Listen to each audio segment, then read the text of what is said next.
When it comes to field trialing, you're going to get bruised up. There's pretty much no question about it. But tell you what, enjoy the ride and expect the unexpected, because the unexpected is going to happen.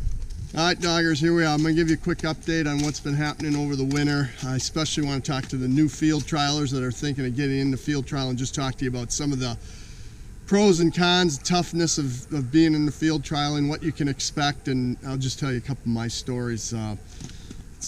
It gets interesting. The unexpected happens more than you think. There's nowhere good to sit around here. This is the most comfortable place I can find to sit down. Little old tire on the skid steer. But I want to tell this story for new field trialers. So some of you guys are thinking about getting into this, and you hear the stories about being ripped off and judges not being fair and all that. I don't think it's as bad as you often hear. But I'll tell you the story where I went to a field trial first. I went to Illinois. Ron Ward and Jim Lawless were judging. I never met them before. It was my first field trial. I went down with 3 young pups, 3 females, and nervous as could be, really. Just had no expectations of what might happen, but cut my dogs loose, and they seemed to do okay. Dreamtime, I was a little let down. She was powerful and really went in there, and I kind of lost her for a while. It was a little bit difficult. So anyhow, I won first, second, and third. That was pretty cool. Didn't expect it, but to be honest with you, I won by default. Everybody else lost their dogs, so I won. But you know what? That happens in the championships. I mean, somebody can be winning it, and I've witnessed this. Somebody winning it, probably hands down won the trial without any doubt, with 1 minute to go, and lost their dog, and boom, they're out. So I won the first time by default. Hey, you know what? Field trialers, you're new out there, you want to get going, this same thing can happen to you, and undoubtedly something like this will happen. I'll give you another example of kind of the unexpected. Been running Dancing Spur for quite some time. Haven't been able to lock up the championship. I certainly know that I, as a handler, blew it a number of times.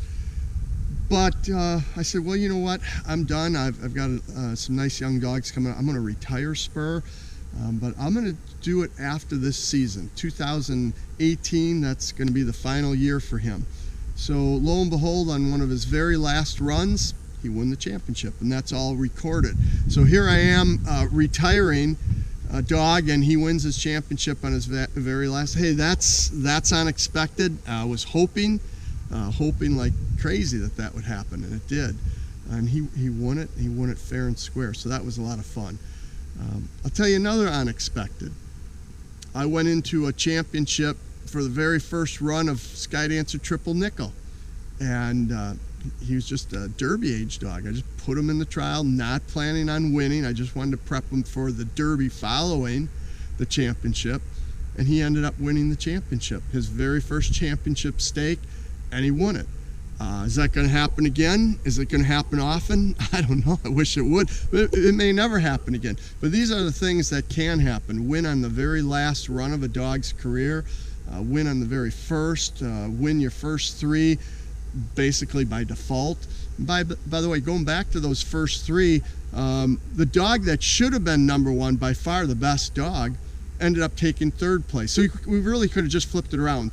I remember Jim coming up to me going, your first place dog is your 3rd dog, 3rd best, and so on and so on. So number 3 was Dreamtime. Dreamtime has now had her name changed. Most of you might know, has had her name changed to Erin Skydancer, and she's still now part of the foundation going forward in some of my breeding of little baby Spur, who I call Silver Spur. So these dogs, they won't always fill the place that they deserve. Don't be let down. Don't be let down if things don't go your way. Keep on trying. There's no way that this is going to be an easy sport. There's no way you're not going to get cut up and bruised along the way. If it isn't by the dogs, it might be by the horses. If it isn't by the horses, it might be by your running mate, your judge, or whatever. But maybe 17 years now that I've been participating, I can honestly tell you, I've won some trials that I shouldn't have won. Definitely feel I lost some trials that I should have been in there. But is it a common? No. Is it common? No, I don't think so. I think be nice, be fair, don't be arguing and fighting with your judges. They called it, they called it. Leave it alone and move on. I think there can be some politics along the way. There's no question about it. Every sport has it. But by and large, this is a great family sport. I know my son and daughter, they've participated. I think they've enjoyed it. A lot of times it's just a weather thing. Oh man, you get some miserable weather, nobody's having fun. At least I'm not. So yeah, it's a really cool sport. Want to encourage you to look at it. All right, for final words then. My final thoughts would simply be, man, it's starting to actually warm up out here a little bit, so there's hope. There's hope for me. But yeah, I wasn't able to do any field trialing at all the close of this winter. I mean, nothing. There was no way. There's no possible chance I was going to be able to get dogs in shape. Horses would have been injured. I would have been injured. Dogs would have been injured. There would have been no stopping it. This was solid ice for months now.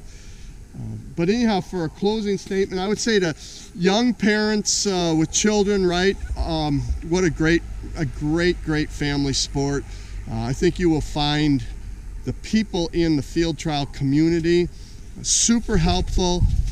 They're trying very hard. When you get to a field trial, you're going to see the pros and the judges and marshals and all these people. You're going to see them get involved with your children. I mean, they'll entertain them. They'll be talking to them like adults and goofing around, that kind of thing. Parents, this is a great family sport. Don't forget to subscribe, hit the bell, and like the video too. That helps. Helps with the algorithms. That's what they tell me.